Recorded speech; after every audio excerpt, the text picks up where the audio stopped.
एक महिला पुलिस वालों को फ़ोन करती है और बताती है कि उसकी पति की मौत दीवार से सिर टकराने की वजह से हो गई है।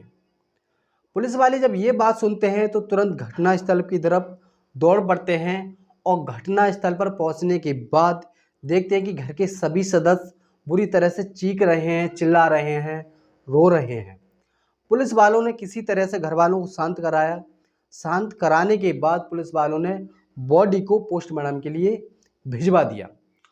2 दिन के बाद जब पोस्टमार्टम रिपोर्ट आती है तो पोस्टमार्टम की रिपोर्ट जब पुलिस वाले देखते हैं तो पुलिस वालों के पैरों तले ज़मीन खिसक जाती है। पोस्टमार्टम रिपोर्ट में मृतक की मौत सिर टकराने की वजह से नहीं होती है, बल्कि गला दबाने की पुष्टि पाई जाती है। पुलिस वाले शक के आधार पर मृतक की पत्नी को उठा लेते हैं। मृतक की पत्नी से जब सख्ती से पूछताछ की जाती है तो मृतक की पत्नी टूट जाती है और पूरा घटनाक्रम सिलसिलेवार तरीके से बता देती है। क्या कुछ बताया था बताते हैं विस्तार से, तब तक वीडियो को लास्ट तक देखते रहिए और चैनल पर नए हैं तो चैनल को सब्सक्राइब कर लीजिए, बेल आइकन प्रेस कर लीजिए। आदाब, नमस्कार, सत श्री अकाल। आप देख रहे हैं देशराज हमसफर। साथियों, जो सच्ची कहानी आपको सुनाने जा रहे हैं, यह सच्ची कहानी हरियाणा के यमुनानगर की है। यमुनानगर के अंतर्गत एक कॉलोनी आती है, पंजाब कॉलोनी। पंजाब कॉलोनी में रवि नाम का एक शख्स रहता था जिसका काम सेलमैनी का था। अधिकतर घर से बाहर रहता था, कंपनी से माल लाता था और दुकानदारों को बेचता था। अधिकतर घर से बाहर ही रहता था, जब कभी कभी घर आता था, नहीं तो आउट ऑफ सिटी रहता था। इसी बीच जब घर पे कोई नहीं था तब उसकी पत्नी बाज़ार जाती थी, बाज़ार से शॉपिंग भी करती थी और बाज़ार से जो खाने पीने की वस्तुएं होती हैं वो भी खरीद कर लाती थी। इसी बीच रवि की पत्नी के एक ऑटो ड्राइवर से अवैध संबंध हो जाते हैं।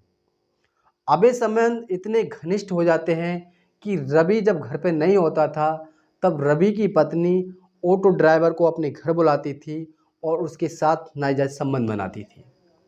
इसी तरह से समय बीतता चला जाता है, काफ़ी समय हो जाता है। एक दिन रवि शहर से माल बेचकर घर आता है। घर आने के बाद शाम होती है, शाम को जब खाना खाता है और सो जाता है। खाने में रवि की पत्नी खाने में नशे की गोलियां मिला देती हैं और रवि बेहोश होकर सो जाता है। जब वो गहरी नींद में सो जाता है तभी रवि की पत्नी अपने प्रेमी को फ़ोन करती है और घर बुला लेती है। घर आने के बाद दोनों लोग शारीरिक संबंध बनाते हैं।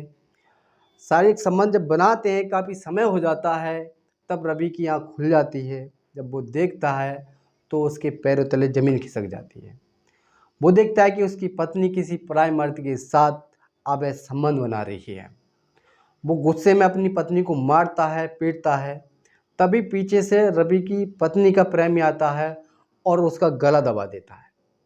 गला वो जब तक दबाता है जब तक उसकी मौत नहीं हो जाती है, और जब उसकी मौत हो जाती है तो वो वहाँ से भाग जाता है।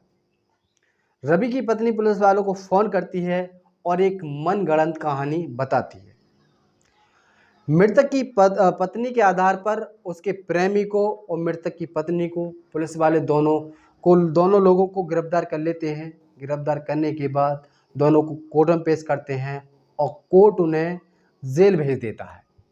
साथियों, पूरी घटनाक्रम को सुनाने का उद्देश्य किसी को परेशान करना नहीं था, किसी का दिल दुखाना नहीं था। पूरी घटनाक्रम को सुनाने का उद्देश्य आपको सजग करना था, आपको जागरूक करना था।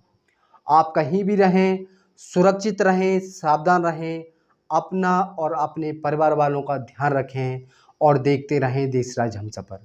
सबक एक को, सीख हम सबको। जय हिंद, जय भारत।